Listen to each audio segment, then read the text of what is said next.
Welcome to vidonko.com। আমি Srabanti ma'am, তোমাদের ম্যাথসের ma'am. নিয়ে এসেছি নতুন অঙ্ক। তো এখানে দেখে নিই কি আছে অঙ্কটা।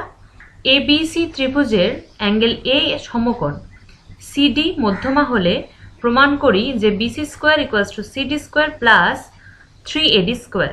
ঠিক আছে, তো ABC ত্রিভুজের A কোণটা সমকোণ বলেছে, একটা সমকোণী ত্রিভুজ ড্র করে নিই আগে।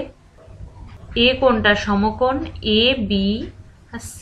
ঠিক আছে, CD মধ্যমা মানে হচ্ছে ডিটা AB বাহুর মধ্যবিন্দু, তারপর CD তার মানে যুক্ত করলাম। ঠিক আছে, এরপর আমাদেরকে প্রমাণ করতে হবে যে BC স্কোয়ারটা CD স্কোয়ার প্লাস 3AD স্কোয়ারের সমান। তো এটা লিখে নিই আগে। ত্রিভুজ ABC এর angle A equals to 90 degree, CD মধ্যমা। ঠিক আছে, অতএব তার মানে কি হবে AD ইকুয়ালস টু DB। ডিটা হবে AB বাহুর মধ্যবিন্দু। প্রামাণ্য বিষয় মানে যেটা প্রমাণ করতে দিয়েছে এটা কি, BC square equals to CD square plus 3AD square. Okay, এবার আমরা প্রমাণটা স্টার্ট করব। প্রথমে কি করব, দেখো ত্রিভুজ ABC এই টোটাল বড় ত্রিভুজটার ক্ষেত্রে লম্ব স্কোয়ার প্লাস ভূমি স্কোয়ার ইকুয়ালস টু অতিভুজ স্কোয়ার করতে পারি, কেননা এ কোণটা সমকোণ, মানে এটা একটা সমকোণী ত্রিভুজ। তাহলে ত্রিভুজ ABC এর কি হবে, AC square plus AB square equals to BC square. Okay, বা AC স্কোয়ারটাকে আমরা লিখে নিই BC square minus AB square. এটা 1 নম্বর ইকুয়েশন। আবার ত্রিভুজ CDA বা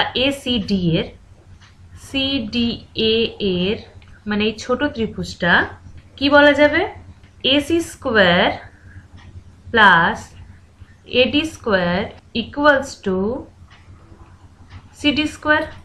ওকে, আবার এখানেও আমরা AC স্কোয়ার ইকুয়ালস টু লিখে নেব CD square minus AD square. এটা 2 নম্বর ইকুয়েশন। এবার 1 ও 2 থেকে পাই কি পাবো, দেখো AC স্কোয়ারটা দুটোর ভ্যালু দেওয়া আছে, মানে দুটোকে আমরা ইকুয়াল করে দেবো। দুটোকে যদি আমরা ইকুয়াল করে দিই কি পাবো, BC square minus AB square equals to CD square minus AD square. Okay, বা BC স্কোয়ারটা প্রমাণটা দেখো, BC স্কোয়ারটা আছে লেফটে, তো BC স্কোয়ারটা রাখছি, বাকিটা রাইট নিয়ে চলে যাচ্ছি। CD square minus AD square plus AB square লিখতে পারি। এবার দেখো ডিটা তো AB এর মধ্যবিন্দু, তাহলে AD আর DB সমান, মানে ABটা 2AD লিখতে পারবো, ADটা হাফ অফ AB হবে।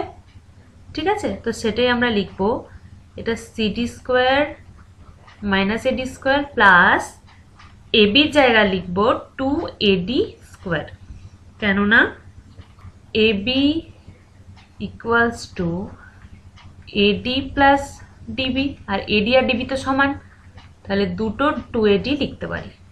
তো সেটাই আমরা করেছি। এরপর কি হবে, CD square minus AD square plus 4AD square. এবার সিম্পল যোগ করে দিলে দেখো মাইনাস AD স্কোয়ার আছে প্লাস 4AD স্কোয়ার আছে, মানে এটা 3AD স্কোয়ার হয়ে যাবে। আর লেফটে কি ছিল, BC স্কোয়ার ছিল। এটাই আমাদের প্রুফ করতে দিয়েছে, তো এটা আমাদের প্রুফড হয়ে গেল। ভিড অঙ্কের সাথে যুক্ত থাকার জন্য অনেক ধন্যবাদ। এই ধরনের প্রবলেমের সলিউশন পেতে আমাদের ওয়েবসাইট ফলো করতে থাকুন।